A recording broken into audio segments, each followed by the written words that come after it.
مدد کن یا معین الدین چشتی، مدد کن یا معین الدین چشتی، سربلا شاہ کریمہ دستگیرہ اشرفہ، حرمت روح پیغمبر ایک نظر کن سوء ماں، قادر یمنا علیہ یا غوث اعظم زنم شاید احمد رضا خطب عالم زنم، وصلی اللہ تعالی علی خیر خلقہ محمد وآلہ وصحبہ اجمعین برحمتک یا ارحم الراحمین۔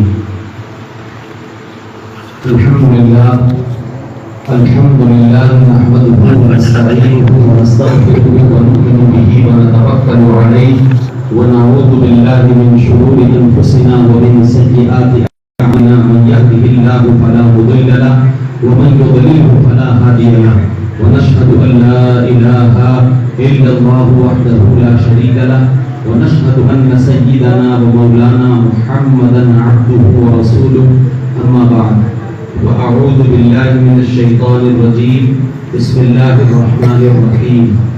محمد رسول الله والذين معه أشداء على الكفار رحماء بينهم، صدق الله المولانا العظيم وبلغنا رسوله النبي الأمين المتين الكريم، ونحن على ذلك لمن الشاهدين والشاكرين، والحمد لله رب العالمين۔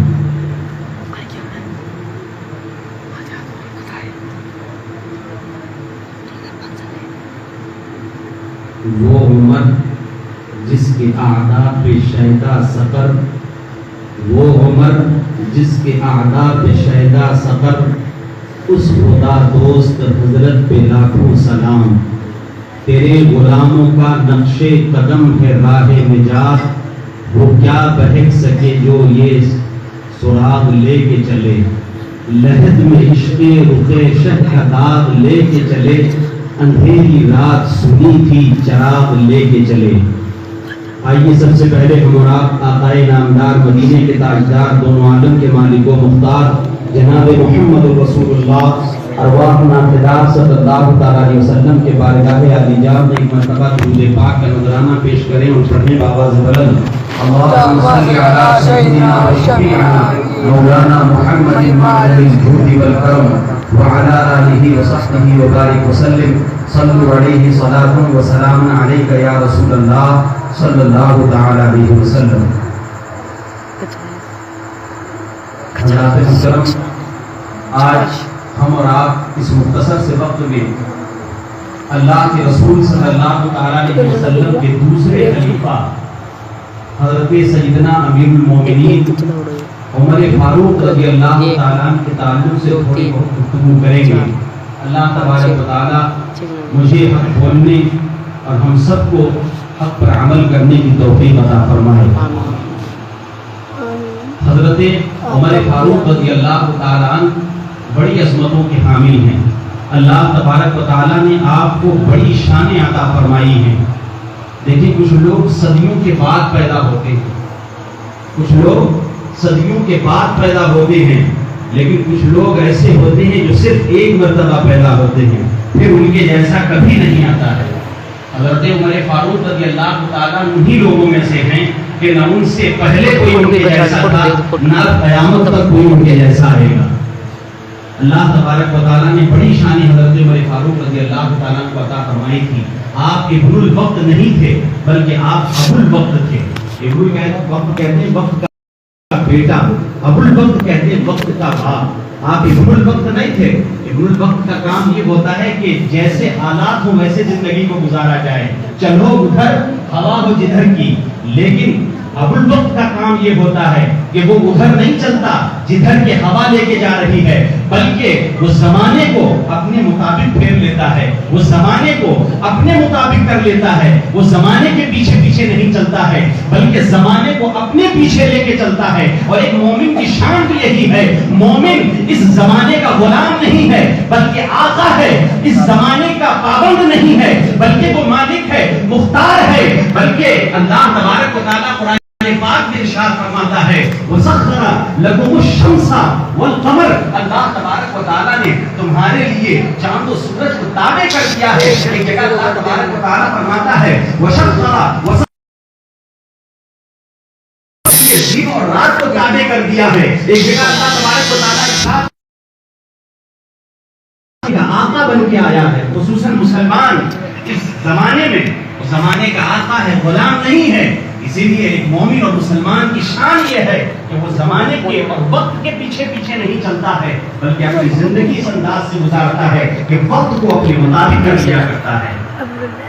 حضرت عمر فاروق رضی اللہ تعالیٰ انہی لوگوں میں سے ہیں جنہوں نے زمانے کو وقت کی کلائی کو مروڑ کے اپنے مطابق کر لیا اور دنیا کو یہ پیغام دیا کہ مصطفیٰ جان رحمت نے جو ہماری تربیت فرمائی ہے اس تربیت کی برکت یہ ہے کہ ہم سے نہ پہلے کبھی کوئی آیا ہے نہ قیامت تک کوئی آئے گا.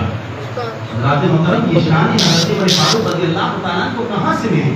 اللہ کے رسول صلی اللہ علیہ وسلم کے دربار سے ملی. رسول اللہ صلی اللہ علیہ وسلم کی غلامی کا یہ نتیجہ ہے کہ حضرت عمر فاروق رضی اللہ تعالیٰ کو یہ شان عطا فرمائی اللہ تبارک و تعالیٰ نے. لیکن ایک باوقار حقیقت میں بڑا آدمی وہ ہوتا ہے جو دوسروں کو بڑا بنا دے, جو دوسروں کی زندگی کو بامقصد بنا دے. اللہ کے رسول صلی اللہ علیہ وسلم ایسے عظیم شان تھے کہ آپ نے اپنے تربیت یافتہ لوگوں کو, اپنے ماتحتوں کو, اور جن کی تربیت فرمائی ہے, کسی کو صدیق اکبر بنایا تو صداقت کا تاجدار بنا دیا, کسی کو عمر فاروق بنایا تو عدالت کا تاجدار بنا دیا, کسی کو سخاوت کا تاجدار عثمان غنی بنا دیا, تو کسی کو شجاعت کا تاجدار مولائے کائنات بنا دیا. تو آج ہم انہی عظیم لوگوں میں سے جن کی تربیت اللہ کے رسول صلی اللہ علیہ وسلم نے فرمائی ہے, دوسرے خلیفہ جناب عمر فاروق رضی اللہ تعالیٰ عنہ کے تعلق سے گفتگو کریں گے. آپ کو اللہ نے اتنی شانیں عطا فرمائی ہیں. اللہ کے رسول صلی اللہ علیہ وسلم ارشاد فرماتے ہیں کہ 950 سال اگر جبریل میرے عمر کی شان بیان کرے تو میرے عمر کی شان ختم نہیں ہونے والی. جبریل امین, اللہ کا فرشتہ, رسول الملائکہ, سردار ملائکہ, اللہ کے رسول فرماتے ہیں کہ 950 سال اگر جبریل میرے عمر کی شان بیان کرے تو عمر کی شان ختم ہونے والی نہیں ہے. محترم, اتنا عظیم اللہ تبارک و تعالیٰ نے یہ جتنی شانیں, جتنی عظمتیں, جتنی برکتیں, جتنی رفعتیں, جتنی بلندیاں اللہ تبارک و تعالیٰ نے حضرت عمر کو عطا فرمائی ہیں, یہ سب اپنی جگہ ہے. لیکن ایک خصوصیت اللہ تبارک و تعالیٰ نے حضرت عمر فاروق رضی اللہ تعالیٰ کو ایسی عطا فرمائی ہے کہ جسے پڑھ کے لائے, اپنی مرضی سے لائے. دنیا کے لوگ جو بھی مسلمان ہوئے, جتنے بھی ہوئے, وہ اپنی مرضی سے ہوئے. لیکن عمر فاروق وہ ہیں کہ جن کو اللہ کے رسول صلی اللہ علیہ وسلم نے خود مانگا ہے پروردگار عالم سے. یہ دنیا کے جتنے مسلمان ہیں یہ رسول اللہ کے مرید ہیں, لیکن عمر کی وہ ذات ہے کہ وہ مرید بھی ہیں اور مراد رسول بھی ہیں, وہ رسول کو چاہنے والے بھی ہیں. اور یہ وہ عمر ہیں جن کے تعلق سے حضرت رسول اکرم نے اللہ کی بارگاہ میں ہاتھوں کو اٹھا کے دعا فرمایا تھا, یا اللہ اللہم اعز الاسلام بعمل او عمر, اے اللہ تو اسلام کو عمل کے ذریعے عزت عطا فرما دے یا عمر کے ذریعے عزت عطا فرما دے. نعرہ تکبیر, اللہ اکبر, نعرہ تکبیر, اللہ اکبر, نعرہ رسالت یا رسول اللہ, نعرہ رسالت یا رسول اللہ, حضرت صحابہ زندہ باد. میرے آقا ارشاد فرماتے ہیں اللہم, ایک روایت میں آتا ہے آقا ارشاد فرماتے ہیں اللہم اعز الاسلام بعمر خاصہ, اے اللہ خاص طور پر عمر کے ذریعے اسلام کو عزتی عطا فرما دے. اے اللہ اسلام کی جھولی میں تو عمر کو ڈال دے. یہ میرے مصطفیٰ جان رحمت نے دعا کی ہے, اور اللہ کے رسول صلی اللہ علیہ وسلم کی دعا بھلا کیسے رد جانے والی تھی. یہ وہ رسول ہیں کہ اگر قبلہ بدلوانے کی نیت سے دل میں چاہت رکھ کے اگر آسمان کی طرف دیکھتے ہیں تو پروردگار عالم مسلمانوں کا قبلہ بدل دیتا ہے. یہ شان ہے رسول اکرم کی. اور جب اللہ کے رسول نے دعا فرمائی ہے اے میرے مولا اسلام کو عمر کے ذریعے عزت عطا فرما دے, تو بھلا یہ دعا کیسے ٹالی جانے والی تھی. میرے امام پر کہتے ہیں عنایت کا جوڑا, اجابت کا صحرا, دلہن بن کے نکلی دعائے محمد, اجابت نے جھک کر گلے سے لگایا, بڑی ناز سے جب دعائے محمد صلی اللہ علیہ وسلم.